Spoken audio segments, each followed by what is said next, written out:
Ahora sí. Hola, abuelo. Muchas gracias. Bienvenidos a todos. Bueno, el Ateneo de hoy se ofreció el doctor Roberto Agüero, que es cardiólogo, que trabaja conmigo en FCDN y se ha subespecializado en cardiooncología y de eso se trata el Ateneo. Así que adelante, Roberto, gracias. Bueno, gracias por la invitación. Bueno, un gusto poder compartir con ustedes este ratito, así que vamos a comenzar con la presentación. ¿La pueden ver bien ahí? Sí, se ve Sí, bien. sí, se ve perfecto. Segunditos que corro. Estoy usando una computadora más viejita que porque se me mancó la otra, así que bien. De lo que vamos a charlar hoy es un tema que ya desde hace unos años está cada vez adquiriendo cada vez más importancia. Básicamente, y esto vamos a guardar, por supuesto. Eh, Esto tiene que ver con algo que está subyacente, que muchas veces como cardiólogos no es nuestro principal foco de atención, porque indudablemente cuando uno mira las causas de muerte a nivel mundial, esto lo sabemos de memoria porque creo que el 80% de las presentaciones generales de cardiología comienzan con algún tipo de estadística en la cual nosotros marcamos que claramente la enfermedad cardiovascular es la principal causa de muerte a nivel mundial, seguido por las enfermedades neoplásicas y después le van siguiendo progresivamente otro tipo de enfermedades. Y esto, bueno, esto nosotros lo tenemos muy claro, pero la población general y aún los médicos que no son cardiólogos, esto quizás no lo tienen tan claro. Hace algunos años, cuando se hizo un pequeño relevamiento con estudiantes de medicina en la puerta de hospitales del gobierno de la ciudad y también en Plaza Justa y en la Facultad de Medicina, se le preguntaba a la gente que pasaba por ahí cuál era la principal causa de muerte, eh, y especialmente algunos de los que pasaban por ahí eran médicos o estudiantes de medicina, y casi siempre lo que surgía, especialmente bueno, del público en general, era que decían accidentes, indudablemente esto fue antes del COVID, y muchos planteaban la enfermedad oncológica, porque en la enfermedad oncológica ha gracias a las campañas que se han hecho ya desde hace muchos años, ha calado muy profundo en la conciencia social. Entonces, si ustedes le preguntan a una persona de mediana edad hacia arriba cuál es la principal causa de muerte, de qué piensa que va a morir, a menos que haya tenido un evento cardiovascular, él o alguien cercano a él, la primera respuesta quizás sea cáncer. Entonces, lo que para nosotros es una verdad de perogrullo, que es la enfermedad cardiovascular la principal causa de muerte, para el resto de la sociedad y aún para muchos de nuestros colegas no es esa. Eh, bueno, el tema es que tanto la enfermedad cardiovascular como la enfermedad oncológica, son las dos principales causas de muerte a nivel mundial. Y uno se pregunta, ¿tenemos algo en común? Una de las primeras cosas que uno tiene que ver es que cuando uno evalúa la evolución de la población y uno va viendo cómo pasando las sucesivas décadas de la vida, especialmente a partir de los 40 años, uno ve que las curvas de incidencia tanto de cáncer como de enfermedad cardiovascular van bastante pareadas, van bastante a la par, hasta que llega un punto en que se ameseta y en la enfermedad, el cáncer empieza a perder potencia en cuanto a prevalencia y la enfermedad cardiovascular la pasa. Pero básicamente hay todo un gran periodo a partir de los 40 años en los cuales ambas cosas están bastante pareadas. Y el cáncer, especialmente en los últimos años, es mucho más prevalente. Lo que ha cambiado es que en base al diagnóstico más precoz, en base a los mejores tratamientos oncológicos, y lo que era hasta no hace muchos años una sentencia de muerte segura, ha pasado a ser una enfermedad tratable y en muchos casos curable. Entonces, en ese sentido también el cáncer ha empezado a dejar de ser un gran temor para la población y se sabe que hay un gran elemento preventivo que hay que seguir con eso. Y a pesar de que nosotros hacemos grandes campañas de cardiología para la prevención cardiovascular, quizás lo preventivo en cardiología no ha tenido tanto impacto. No tanto impacto comparado con en la terapia con la oncología. Y lo otro que uno tiene que empezar a ver es que como ya el cáncer ha dejado de ser una sentencia de muerte segura, es cada vez hay más sobrevivientes de cáncer. Fíjense que 2 de cada 3 personas viven al menos 5 años ya después del diagnóstico de cáncer. Y esto también ha hecho que cada vez tengamos más sobrevivientes de cáncer adultos, pero también algo que muchos no toman en cuenta, especialmente los que nos dedicamos a adultos, es que también cada vez hay más sobrevivientes de cáncer infantil. Fíjense que 8 de cada 10 niños con cáncer se curan. Y ustedes me dirán, bueno, sí, son sobrevivientes del cáncer, igualmente que cuando más viejos sean, más factores de riesgo van a tener y por lo tanto también más enfermedad cardiovascular. ¿Eso es lo único que tienen en común? Bien, una de las cosas que justamente uno tiene que tener en cuenta es que hasta hace unos 20 años aproximadamente, cuando uno evaluaba a un paciente oncológico como cardiólogo, y al oncólogo le decía, mirá, este tratamiento con antraciclina seguramente le va a generar en 4 o 5 años, va a hacer que este paciente tenga deterioro de la función ventricular y va a evolucionar con insuficiencia cardíaca. Muchas veces, de acuerdo al tipo de cáncer que tuviera, el oncólogo nos iba a decir, mirá, este paciente va a tener como máximo una supervivencia de 3 años. Lo que pase en 5 o en 10 años, realmente no sé si me importa. Entonces, se subestimaba desde el lado de la oncología y también la cardiología medio que daba como por perdida esa población. En la medida que las terapias para el cáncer se han transformado en mucho más efectivas y prácticamente, como les decía, hay muchos sobrevivientes ya del cáncer, muchos prácticamente con curación de su cáncer, el cáncer ha pasado ya muchas veces a un espectro de enfermedad crónica. Entonces, y esta población de sobrevivientes del cáncer es amplia y es una de las poblaciones con más rápido crecimiento. Cada vez tenemos más sobrevivientes del cáncer. Cánceres de diferente etiología, de diferente gravedad, pero cada vez tenemos más sobrevivientes del cáncer. Y en estos, yo trabajé en la ROFA durante un tiempo, cuando recién entré a la Comisión de Energía Atómica, y charlando con uno de los oncólogos justamente que se dedicaba a todo lo que era genética y determinación de cuáles eran los disparadores de cáncer, justamente ya se sabía que había disparadores genéticos, había gatillos genéticos que compartían tanto algunos tipos de cáncer como la enfermedad arteriosclerótica. Entonces, ya desde la génesis del cáncer hay elementos en común con la enfermedad arteriosclerótica.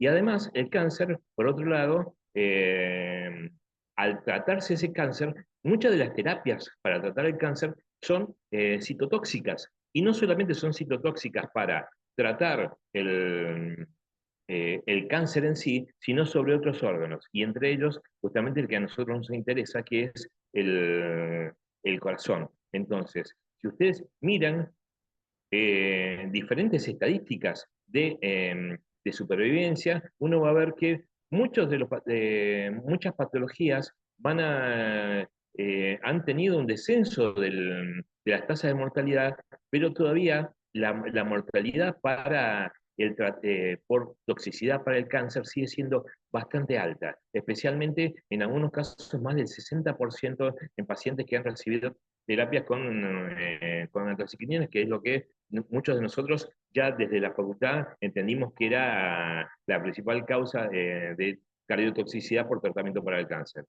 Y esto, en los últimos años, ha ido generando cada vez más interés en la comunidad médica, y ha habido un incremento exponencial de las publicaciones. Esto es un gráfico de PubMed en los cuales ustedes van a ver que progresivamente desde los años 70 ha ido creciendo progresivamente el nivel de publicaciones en las cuales justamente dan cuenta de cardiotoxicidad por quimioterapia, y esto cada vez se ha transformado en un problema cada vez más grave y un problema más de salud pública. Ha dejado de ser solamente un problema de los oncólogos y eventualmente de los cardiólogos, y ha empezado a ser un problema que tiene mucha más importancia a nivel global.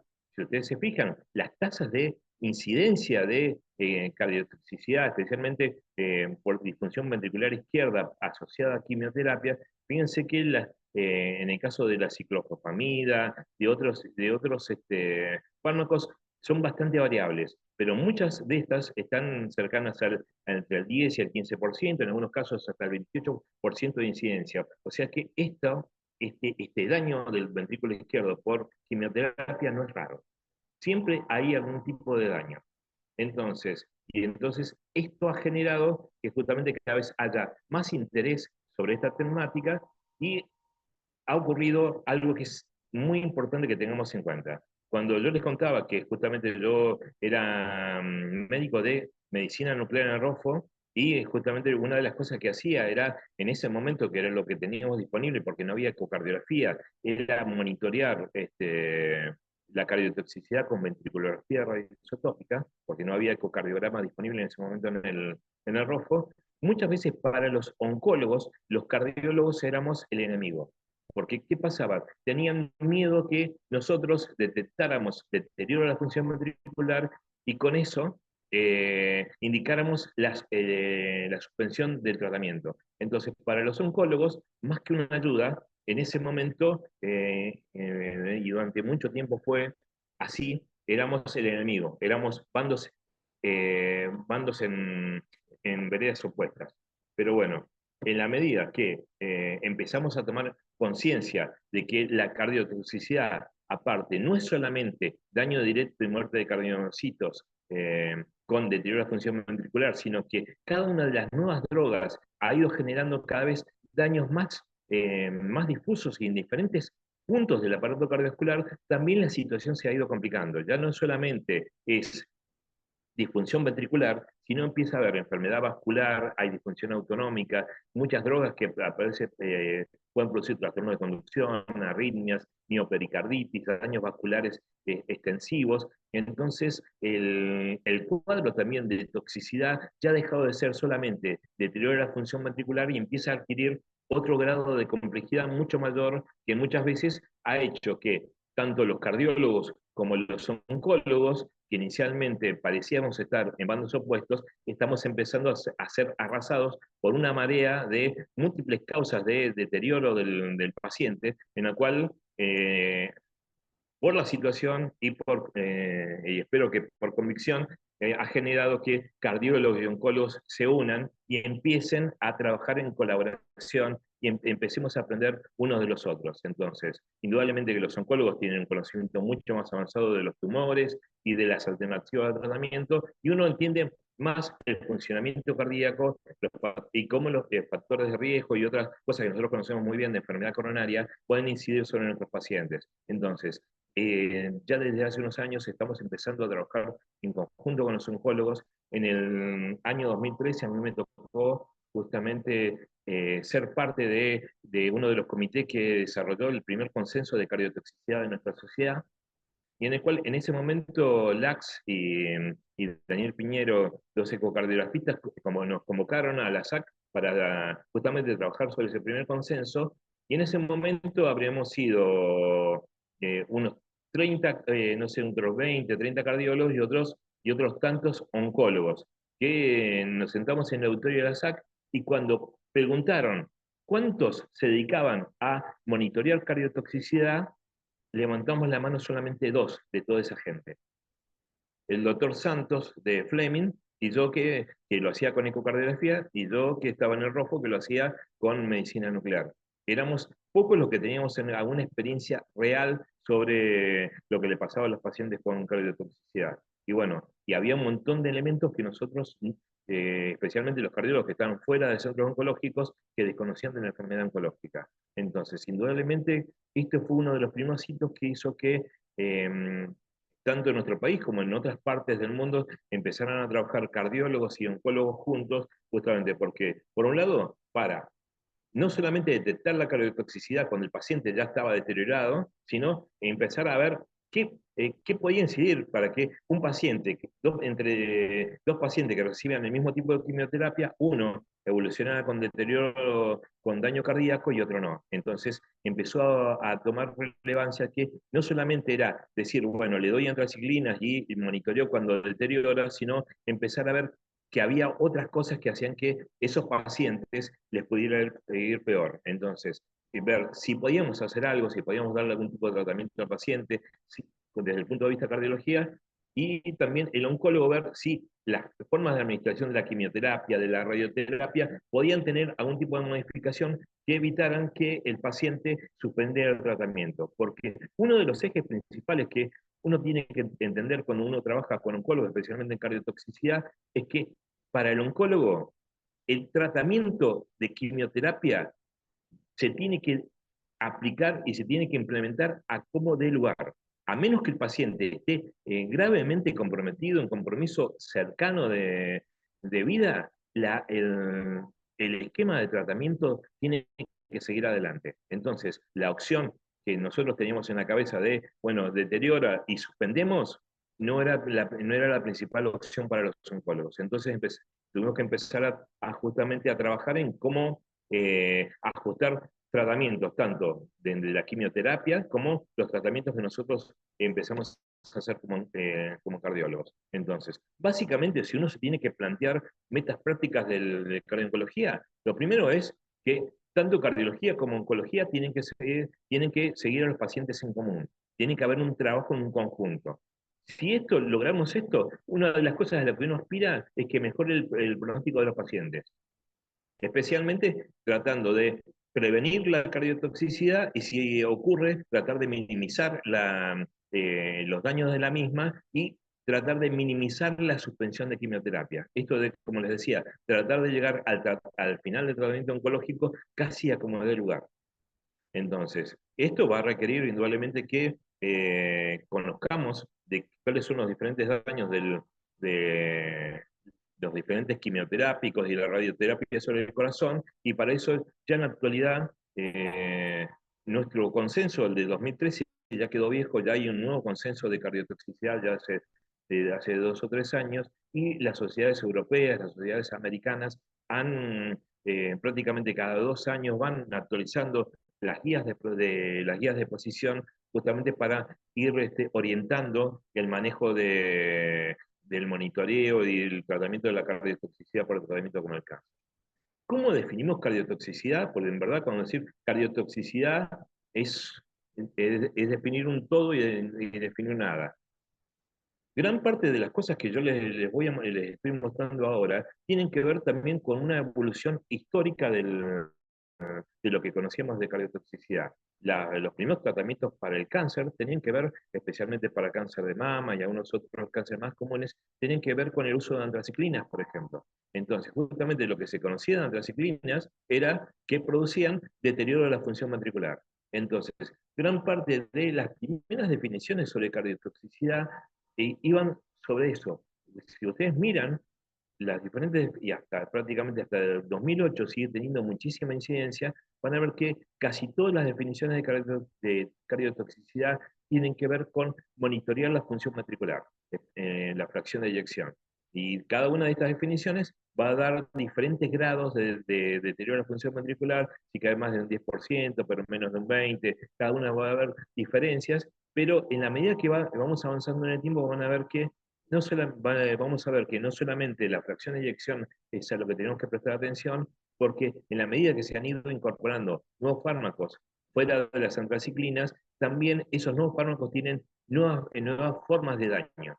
Entonces, y ese daño se produce de forma diferente en estos pacientes. Entonces, la definición de cardiotoxicidad en la actualidad es más una definición un poco más holística, que tiene que ver no solamente con deterioro de la función ventricular, con signos de insuficiencia cardíaca, sino también lo que uno empieza a ver es tratar de ver qué otros daños cardiovasculares y indeseables están produciendo esos fármacos y ver cómo eso va a incidir sobre la evolución del paciente. Entonces, la definición de cardiotoxicidad en la actualidad es mucho más dinámica y prácticamente de la definición más conocida que se hizo en base al ensayo de trastuzumab, ha ido evolucionando y cada vez está incluyendo más elementos que no solamente sean fracción de eyección y producción o no de insuficiencia cardíaca.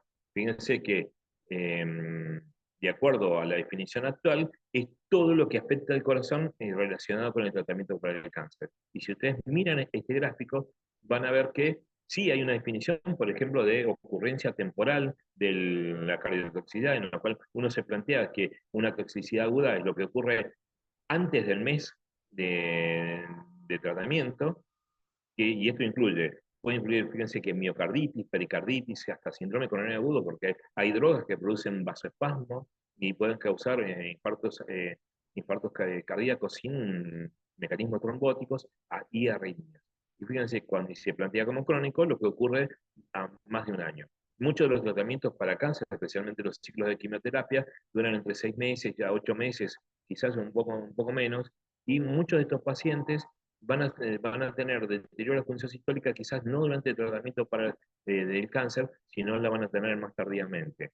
Hay un esquema clásico que cuando hablamos de antraciclinas que hay que tener muy en la cabeza. Cuando uno empieza los ciclos de quimioterapia, quizás después del segundo ciclo de antraciclinas, un paciente que tenía, por ejemplo, 70% de fracción de eyección, se produce una caída de la fracción de eyección. Quizás de 70 se cae a 55, se cae a 58, se ajusta el tratamiento, el paciente recupera función, pero nunca va a 70 de nuevo. Quizás se va a 60, se va a 58, y el paciente se estabiliza en esa fracción de eyección.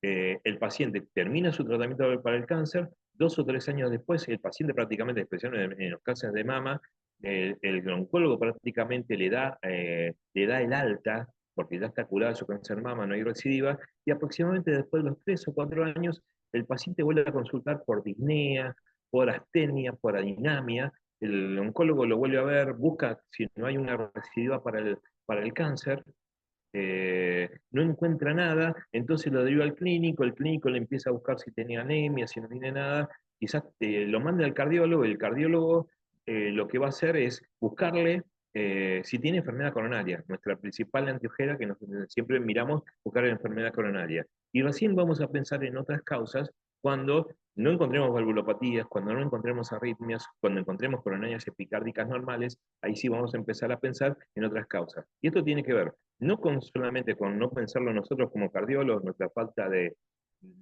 ser negligentes en esto, sino con que también muchas veces los pacientes mismos no nos van a referir, a menos que nosotros lo busquemos activamente, no nos van a referir el antecedente de cáncer. Porque si un oncólogo dijo, este cáncer de mama está curado, esa persona ya piensa que eso ya está superado. Entonces, a ustedes como cardiólogos, quizás no les mencione nunca que tuvo un cáncer previo.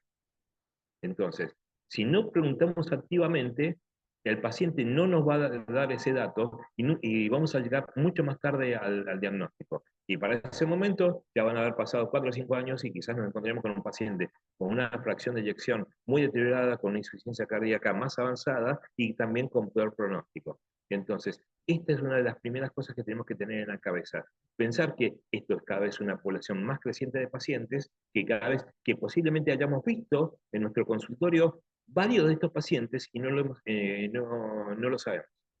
Y que quizás esa función ventricular limítrofe o deteriorada que nosotros no entendemos muy bien por qué se está produciendo, quizás tenga que ver con esto. Entonces, es uno de los primeros llamados de atención que tenemos que tener. Indudablemente, bueno, volviendo, indudablemente que lo histórico es que empezamos monitoreando función ventricular con ventriculografía en los años 70, con medicina nuclear, y recuerden que en los años 70 todavía la ecocardiografía no estaba desarrollada del todo, recién en los años 80, para adelante hay ecocardiografistas en la sala, así que seguramente me van a poder decir con precisión cuándo arrancaron los equipos con mayor despliegue clínico, pero previo a ese desarrollo, lo que había para monitorear la función ventricular era o hemodinamia con el uso de contraste para hacer la ventriculografía, o la ventriculografía por medicina nuclear, menos invasiva y más accesible. Es más, muchos oncólogos todavía siguen utilizando el MUGA en la ventriculografía porque es un método muy fiable que tiene una muy baja variabilidad interobservador y también intraobservador. Si ustedes hacen una ventriculografía, es muy y la vuelven a encontrar en 6 meses, lo vuelven a encontrar en un año, el método es hiperestable, es muy confiable y entonces tiene una muy buena confiabilidad para poder detectar justamente variaciones en la fracción de eyección. Y si ustedes la comparan, esa ventriculografía, que parece un método viejísimo, que parece un método ancestral, que ustedes dicen, esto es de museo, hay ya estudios que lo compararon los valores de fracción de eyección con resonancia, nuestro gol estándar para ver de función ventricular, y parea perfecto. Parea los valores de fracción de eyección con ventriculografía, parean totalmente con la resonancia. Entonces, si uno no tuviera una resonancia a mano, no, estamos en Buenos Aires, tenemos resonadores y tenemos personal entrenado para hacerlo, muy cercano, muy disponible, pero tengan en cuenta que la ventriculografía también es un muy buen método para evaluar función ventricular. Entonces, ¿con qué empezamos? Una de las primeras cosas que vamos a hacer es ver qué le pasa a nuestros pacientes. Nosotros decíamos que teníamos dos pacientes que iban a recibir la misma quimioterapia y a uno le iba mal y a otro le iba relativamente bien. ¿En qué cambiaba esto? Una de las primeras cosas que nos fuimos enterando con el tiempo y con la experiencia es que hay diferentes factores de riesgo que hacen que un paciente tenga más riesgo de sufrir deterioro de la función ventricular o daño cardiovascular.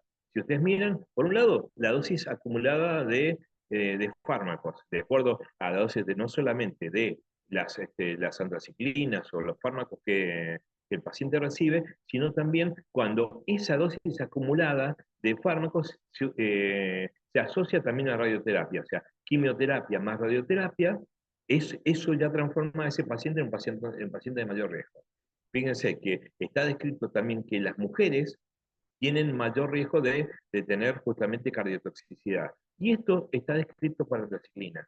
Y esto ya es, pero si ustedes miran los anticuerpos, los trastuzumab o otros anticuerpos monoclonales anti-ER2, que justamente reciben las mujeres este tratamiento, no está descrito justamente que el sexo femenino sea un factor de riesgo para el desarrollo de cardiotoxicidad. Esto cambia si esa mujer recibe radioterapia, porque ahí sí aumenta el riesgo. El otro grupo de riesgo son los grupos, los dos extremos de la vida, o pacientes muy jóvenes o pacientes más añosos. Esos también tienen un riesgo más elevado de tener cardiotoxicidad, y indudablemente si tienen factores de riesgo como hipertensión arterial, indudablemente cardiopatía isquémica. Si ustedes miran el cuadrito, van a ver que dice andraciclinas, ER2, antifactor de crecimiento, radioterapia, fíjense que la cardiopatía isquémica machea para todos. Entonces la cardiopatía isquémica es transversal, es un factor de riesgo transversal que hace que todos los pacientes tengan mayor riesgo de sufrir deterioro de su función ventricular y cardiotoxicidad. Y fíjense que indudablemente que ya el paciente arranque de una fracción de eyección baja, donde ya tenga un deterioro de la función ventricular, por la causa que sea, también hace que ese paciente sea un paciente de más riesgo. Fíjense que aún obesidad también para ER2 también es mayor riesgo. Y lo otro que tenemos que tener en cuenta es que nosotros muchas veces pensamos en esto unidimensionalmente, pensamos que el paciente solamente recibe antraciclina, solamente recibe X fármacos. En la actualidad la mayoría de los tratamientos para el cáncer son combos, son esquemas que emplean más de un fármaco para tratar en diferentes tipos de cáncer. Entonces, los pacientes reciben quimioterápicos que tienen daño sobre el corazón por mecanismos diferentes. Entonces, recibir un esquema combinado de fármacos y más radioterapia hacen también que esos pacientes tengan mayor riesgo. Y fíjense que todos estos pacientes que lo que les estoy describiendo son pacientes que ustedes seguramente tienen en el consultorio. Bien, cuando vamos, aparte de la evaluación clínica, ¿qué cosas vamos a emplear nosotros? Probablemente le vamos a hacer el electrocardiograma, vamos a detectar la presencia de arritmias en el examen físico para ver si el paciente tiene algún signo de insuficiencia cardíaca clínico. Indudablemente, las guías de todo el mundo, el primer estudio complementario después del electrocardiograma que está en primera línea para evaluar este tipo de pacientes, es la ecocardiografía. ¿Por qué? La ecocardiografía, aparte de no emplear radiación y ser un método bastante disponible, que se puede hacer hasta bedside, en el consultorio, nos va a dar no solamente la posibilidad de evaluar función ventricular, sino ver anatomía, ver las cavidades, ver los diámetros, ver si el paciente tiene a una cardiopatía asociada, por ejemplo, cardiopatía valvular. Entonces, en ese sentido, la ecocardiografía siempre va a ser nuestra vía de entrada a la evaluación de estos pacientes. Y muchos de estos pacientes se van a seguir con ecocardiografía.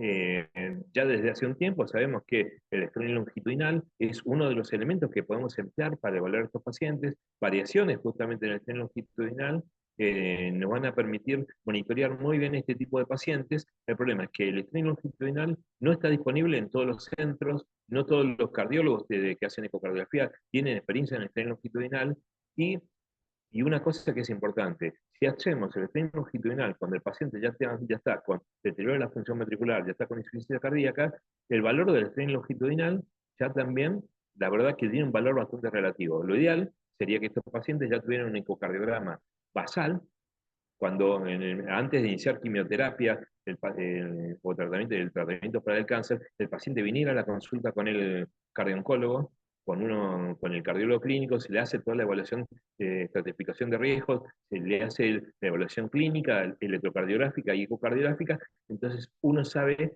de qué función y de qué corazón está partiendo. Entonces uno puede detectar si hubo o no algún signo de cardiotoxicidad. Aparte de esto, vamos a emplear elementos de laboratorio como troponinas y otros marcadores que también nos van a permitir monitorear este tipo de pacientes justamente para intentar ver precozmente cuándo se produce el deterioro. Bien. Nosotros desde medicina nuclear tenemos algo para ofrecer en esto. Bueno, por un lado, lo primero que tenemos que tener en cuenta es que muchos de estos quimioterápicos, una de las cosas que producen especialmente, bueno, este es el modelo de antraciclinas, lo que van a producir son eh, producción de especies reactivas para el oxígeno, reactivos de oxígeno, radicales libres, y este desequilibrio entre la producción de radicales libres y la respuesta celular antioxidante, lo que va a conducir, fíjense esto, a ver si les suena conocido, va a conducir a la disfunción endotelial, vasoconstricción de arterias coronarias epicárdicas, microvasculares, y liberación de citoquinas inflamatorias. O sea, es un combo en el cual tiene elementos que son los mismos elementos que actúan en la enfermedad coronaria, y también un factor inflamatorio persistente que va causando fibrosis y deterioro de la función ventricular. Y una de las cosas que tenemos que tener en cuenta es que el corazón justamente es uno de los órganos que es más sensible al estrés oxidativo porque tiene bajos recursos antioxidantes. Entonces, todo lo que produzca el daño, esta producción anormal y el desequilibrio de la producción de radicales libres con respecto a la respuesta antioxidante, va a hacer que el corazón sufra. Entonces, teniendo en cuenta esto, justamente una de las fortalezas de medicina nuclear es que nosotros podemos evaluar muy bien lo que es perfusión, podemos evaluar pequeñas alteraciones de la perfusión, y también tenemos métodos que nos van a permitir evaluar justamente disfunción endotelial, alteraciones microvasculares en ese sentido, y nos va a permitir en este paciente que está haciendo insuficiencia cardíaca, también hacer el diagnóstico diferencial con si lo que estamos viendo es todo fruto del tratamiento para el cáncer o si tiene una enfermedad asociada. Y la enfermedad asociada más prevalente en la población mundial, ya cuál dijimos que era, la enfermedad coronaria. Entonces, en este sentido, justamente, la medicina nuclear va a aportar mucho justamente para mejorar el manejo de este paciente. Después, hay todo un cúmulo de posibilidades que yo se las estoy mostrando así muy rápidamente, muy globalmente en este gráfico, en los cuales justamente los métodos de medicina nuclear y también algo de la resonancia nos van a permitir ver justamente deterioro de la reserva coronaria, nos van a permitir ver cuándo se altera, por ejemplo, el corazón, cuya principal moneda de energía es la producción de ATP, y en condiciones habituales el 70 al 80% de esa producción de ATP va a tener que ver con ácidos grasos y el otro porcentaje con glucosa. En estos pacientes, como ocurre en los pacientes con enfermedad coronaria instalada, en la cual ya hay isquemia crónica, el corazón también va a hacer un switch metabólico y va a empezar a requerir, usar más el mecanismo de glucosa que el mecanismo de ácidos grasos. En ese sentido, nosotros tenemos, desde el punto de vista de medicina nuclear, tenemos la posibilidad de ver justamente este switch metabólico, ver cómo el corazón empieza a captar glucosa normalmente y cómo la captación de ácidos grasos también cae. Gran parte de esto que les estoy mostrando tiene que ver con procedimientos que no se hacen en la práctica habitual, pero que progresivamente se están planteando en diferentes estudios preclínicos como como con potencialidad de poder evaluar justamente los mecanismos de cardiotoxicidad y eventualmente van a tener un impacto sobre la práctica clínica. Les muestro solamente dos estudios en los cuales justamente usando FDG, o sea, el EMPET, y el principal fármaco que utilizamos para ver a nuestros pacientes oncológicos, para hacer diagnóstico de cáncer y hacer estratificación, uno se vio que está descrito que justamente en pacientes que están tratados con anticiclinas u otros fármacos, o trastuzumab, empiezan a tener captaciones anormales de FDG. Y esas captaciones no son una captación difusa que uno ve en el corazón habitual, sino que son captaciones focales aumentadas. Y en todos estos, justamente esa captación focal son predictores tempranos de deterioro de la función ventricular y de alteración miocárdica. Con lo cual, lo que se está planteando en la actualidad es que justamente vamos a poder, quizás en el mismo estudio en el cual hacemos control de los pacientes oncológicos usando FDG, quizás usando una preparación, la misma preparación que usamos para patología inflamatoria, para sarcoidosis, para endocarditis, quizás podemos empezar a evaluar a esos pacientes y poder empezar a justamente a detectar esas captaciones focales de FDG y empezar a encontrar a través de los métodos de imágenes qué pacientes tienen mayor riesgo de que les vaya peor.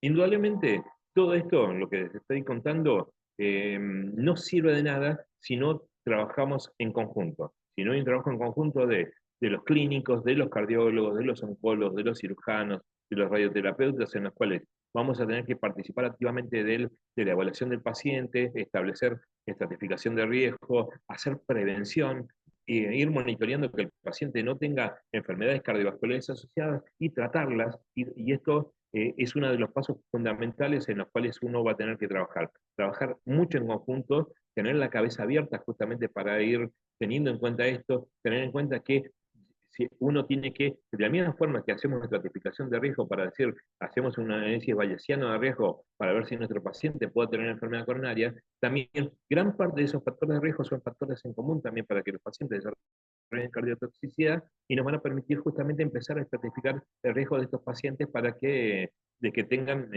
mayor posibilidad de sufrir deterioro de su aparato cardiovascular para tratamiento para el cáncer. Entonces, fíjense que gran parte de esto que les estoy planteando es clínico. Y es por eso también que yo le pedí a Gabriel que me permitiera dar esta charla, porque estamos desarrollando justamente en Fundación Centro Diagnóstico Nuclear en consultorio de cardiooncología, del cual estoy a cargo justamente porque vamos a empezar justamente a ofrecer a nuestros pacientes la posibilidad de todos estos pacientes que nos vienen a ver eh, para hacerse estudios para el cáncer, que empiecen también a monitorearse la parte cardíaca y que muchos de los pacientes que por ahí van a ir a hacer riesgos quirúrgicos con el cardiólogo para diferentes tratamientos quirúrgicos, también el cardiólogo pueda monitorear esto, pueda hacer la estratificación de riesgo y eventualmente me lo puedan derivar a mí u a otros centros de cardiología para que podamos hacer seguimiento a estos pacientes, para que les podamos dar el tratamiento que les baje el riesgo y que permitamos que estos pacientes no desarrollen cardiotoxicidad y que puedan completar sus tratamientos para el cáncer. Y todo eso, como les decía, es importante que lo tengamos en la cabeza. Lo primero es tenerlo en la cabeza y tener en cuenta que los pacientes, especialmente los de alto riesgo, tienen que ser derivados. Los pacientes con altas dosis de antraciclinas, los pacientes que tienen rehidratación miasténica mayor a 30 Graves, que tienen enfermedades cardiovasculares, que tienen mal control de factores de riesgo, y que aparte si tienen alteraciones basales del electrocardiograma, de la función ventricular, y que durante el tratamiento tienen caídas de la fracción de eyección, y especialmente con troponina positiva, son pacientes que hay que derivar a una unidad de cardio-oncología, pues son pacientes que van a requerir un seguimiento mucho más cercano y mucho más pormenorizado de todo lo que le pasa a su aparato cardiovascular y trabajar en conjunto con el oncólogo. Muchas veces los síntomas de estos pacientes, especialmente en el paciente oncológico, en el cual puede sufrir anemia, tienen astenia, tienen adinamia, entonces los signos de insuficiencia cardíaca o disnea son a veces difíciles de categorizar para un lado o para otro. Entonces es importante que el que lo sigue más o menos tenga entrenamiento y tenga conocimiento de esto. Indudablemente vamos a tener que trabajar en conjunto, tener buena comunicación, tratar de optimizar la salud cardiovascular de nuestros pacientes. Esto no solamente lo va a hacer Agüero, sino lo van a hacer todos ustedes. porque en la medida que ustedes detecten estos pacientes, muchos de estos pacientes son pacientes de ustedes, en los cuales ustedes van a tener que optimizar lo que ya hacen, optimizar el seguimiento y el tratamiento cardiológico, porque eso también les va a mejorar el pronóstico de estos pacientes. Y casi para terminar, de tener en cuenta que gran parte de lo que nosotros vemos habitualmente es solamente una puntita, solamente una pequeña parte del iceberg que emerge. Cuando pensamos en antraciclinas, otros antimetabolitos o en radioterapia, estamos viendo una muy pequeña parte de todo el espectro. Ya estamos dejando pasar un montón de pacientes que no preguntamos si tuvieron tratamiento oncológico, tanto de pacientes adultos como sobrevivientes de cánceres infantiles. Entonces, hay una gran parte del iceberg que está sin ver y que tenemos que empezar a tener en cuenta. Les agradezco muchísimo su atención y dejo de compartir. Perdón Buenísimo, si Roberto, se... excelente. Muy bueno. Impecable, muchísimas gracias. Roberto, ¿te puedo hacer una pregunta? He leído un protocolo, un estudio, el STOP-K, algo por el estilo, que hablaba de prevención en pacientes que iban a ir a cáncer, a tratamiento con antraciclinas por cáncer de mama, de prevención con atorvastatina, con estatinas, 40 miligramos puntualmente. ¿Sabes algo de eso? ¿Es algo que podemos empezar a usar? Sí, está descrito justamente el tema de las estatinas y está descrito también el uso de betabloqueantes, especialmente. Hay varios de los protocolos que plantean los protocolos iniciales carvedilol, pero en la actualidad también Carvedilol. se está utilizando isoprolol, que tiene propiedades también más estabilizantes de membrana.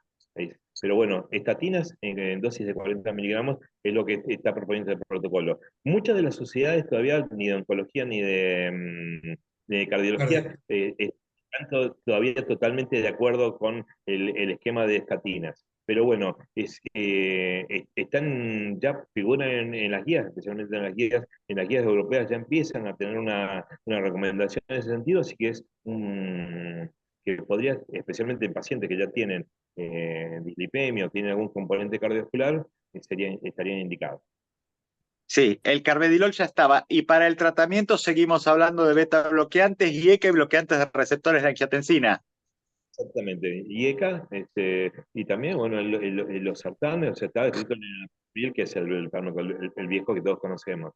Pero bueno, sí, el de Daxosane, que era el otro fármaco que también ustedes lo van a leer en la bibliografía, que es un fármaco bastante más viejo que tiene algún tipo de efecto, es como la trimetazidina, para decirlo así, vamos a decirlo de forma coloquial. Tiene fanáticos y tiene detractores, porque la bibliografía tiene bibliografía a favor y bibliografía en contra. Tiene más o menos la misma evolución que la digoxina, por decirlo así. La digoxina a lo largo de nuestra vida en algún momento era maravillosa, después en algún momento era mala, había que sacarse Sí, a los pacientes les iba peor. Y ahora nuevamente en los últimos años ha ido tomando nuevamente Tiene un su rol. lugar. Exactamente. Bueno, el de Daxosane ha tenido un comportamiento histórico parecido. Sí instaurado el carvedilol o bisoprolol, atorvastatina, IECA y eventualmente estatinas, atorvastatina o rosuvastatina. Está impecable.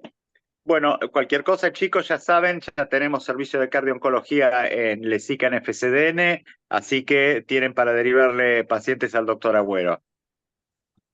Excelente. Me encantó. Buenísimo. buenísimo. Completísimo, Roberto.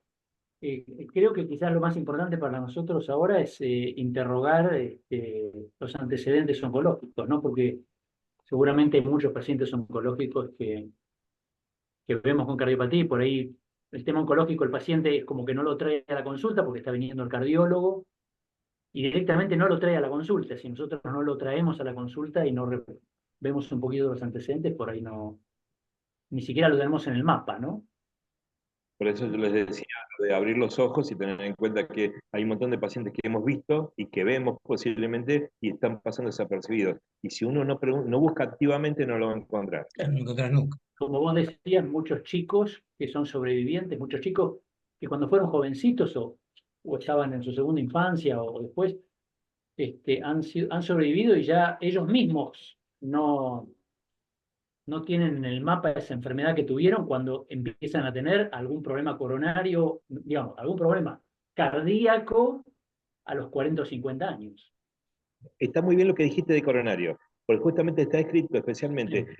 antes de la primera década de la vida, los que tuvieron un tratamiento oncológico, o sea, en la infancia, desarrollan no solamente a partir de los 20 años, más precozmente, deterioro de la función ventricular relacionada con ese tratamiento, sino que también tienen más tempranamente enfermedad aterosclerótica, más tempranamente enfermedad coronaria.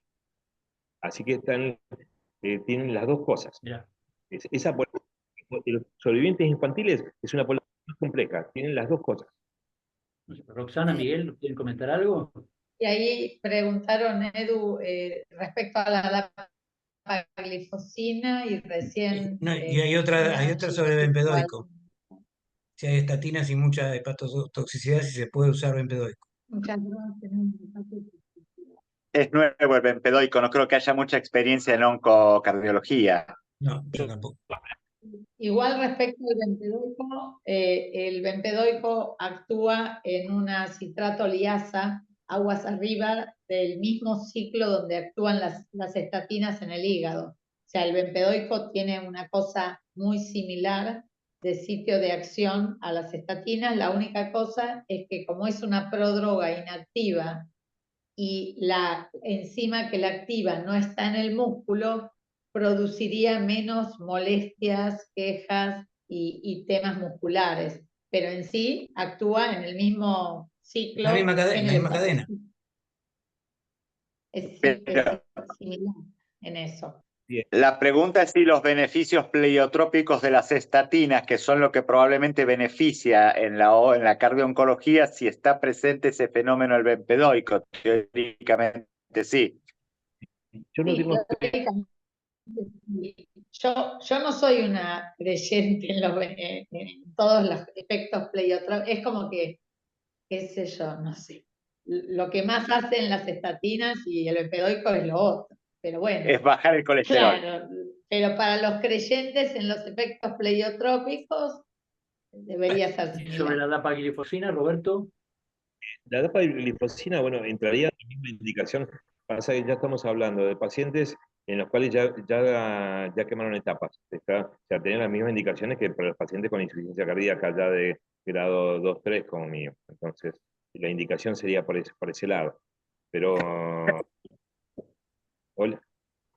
Sí. Como hablábamos de la oncología en los jóvenes y los sobrevivientes jóvenes, ahí por ahí la tenemos a Gladys.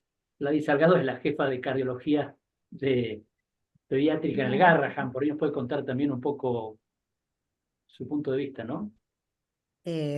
Hola, buenas noches a todos.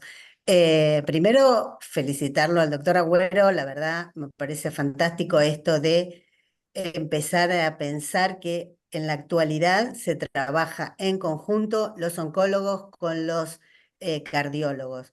Nosotros en el hospital hicimos la misma evolución que hicieron los de adultos, es decir, inicialmente los mirábamos con eco y cuando les caía la función empezábamos con la suspensión del tratamiento oncológico. O sea, la experiencia es exactamente la misma en la que demostró él. Desde hace 2 años nosotros ya tenemos abierto un consultorio precisamente de cardiotoxicidad que lo maneja el área de miocardiopatías e insuficiencia cardíaca crónica. Y bueno, básicamente nosotros los controles se hacen a través de la ecocardiografía. El strain hoy revolucionó un montón todo esto. Y a través de la serología, digamos, estudiar con troponina, con ProBNP. Y fundamental es esto, es decir, la detección precoz antes que aparezcan los problemas. Es decir, en este momento estamos armando un protocolo de trabajo para tratar de ver si se pueden encontrar algunos factores que pueden definir cuáles serán los pacientes de mayor riesgo o anticiparnos a la caída de la función ventricular. Por ahora esto es un trabajo prospectivo. Lo que sí estamos haciendo es esto de evaluar a través del strain y de la serología, sobre todo a través del strain, el porcentaje de caída para poder anticiparnos cuando el paciente está totalmente asintomático y cuando el resto de los parámetros de función ventricular están conservados. A veces el tema de la dilatación ventricular es difícil porque son pacientes que habitualmente son anémicos crónicos, entonces eso solo ya provoca dilatación ventricular, por lo tanto es importante, más allá de la evaluación de los diámetros y la fracción de acortamiento, que era lo que hacíamos inicialmente cuando los ecógrafos no tenían más que estos parámetros, pero bueno, actualmente el seguimiento lo hacemos básicamente con el strain.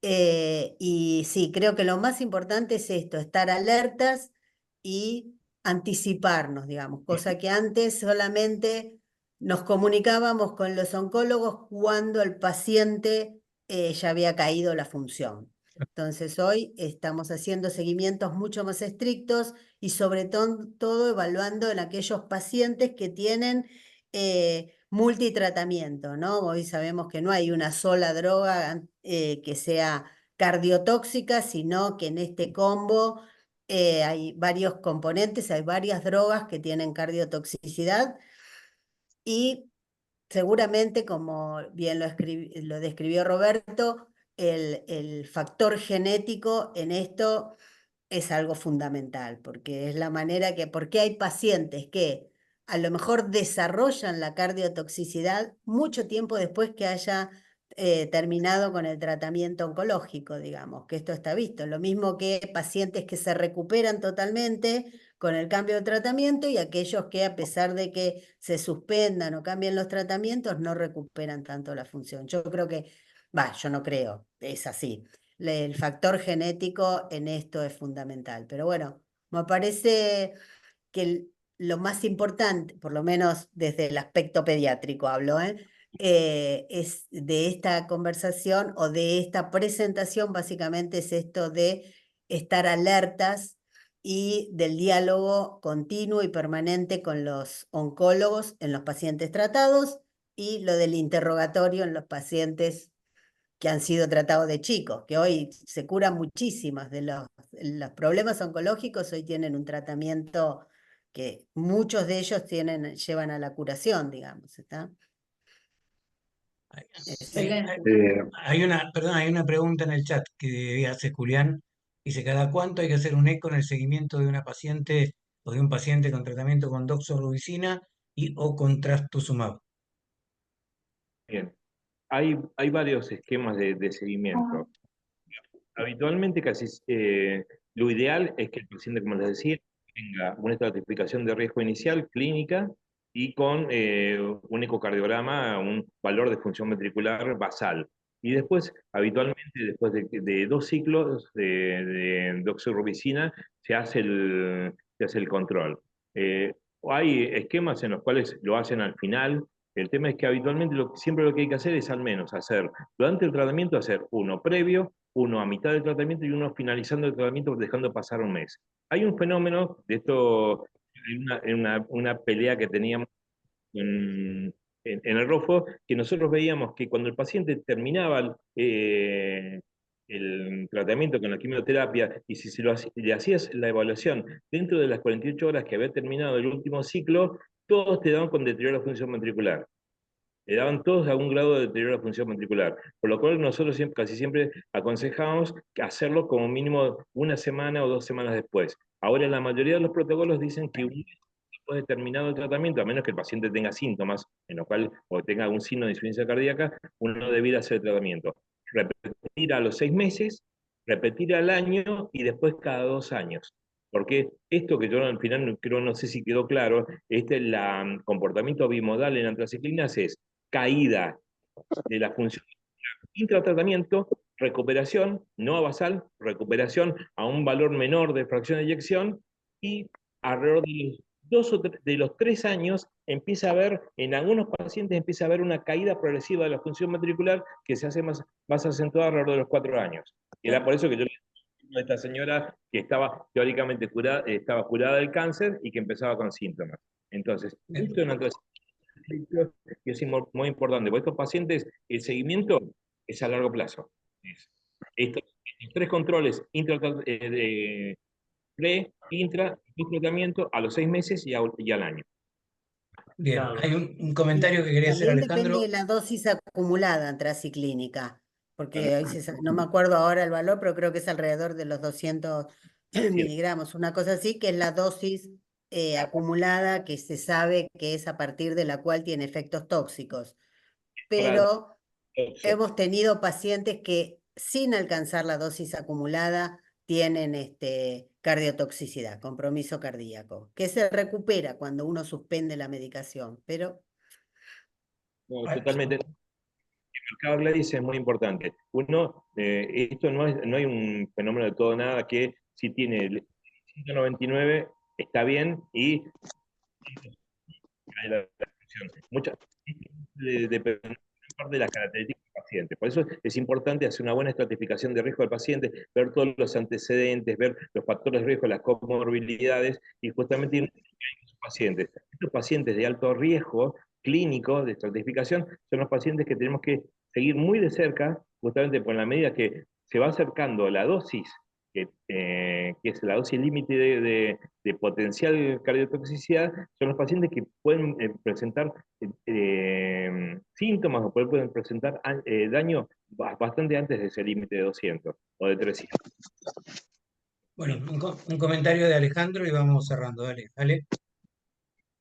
Sí, no, quería agregar solamente en un instante que ya hace más de 20 años trabajamos en el Alexander Fleming y trabajamos interactivamente con el grupo de cardiooncología y una consulta frecuente es por arritmias que se producen durante el tratamiento oncológico o posterior o incluso cuando hay depresión de la función ventricular en estos pacientes, la indicación de dispositivos, ya sea para prevención primaria o por trastornos de la conducción. Y es evidente que muchas drogas de estas están consideradas que aumentan el QT y provocan arritmias, y hemos llegado a casos tan extremos, y coincidiendo con lo que decían recién, de llevar el tratamiento al máximo posible, de internar a los pacientes que tenían QT largos,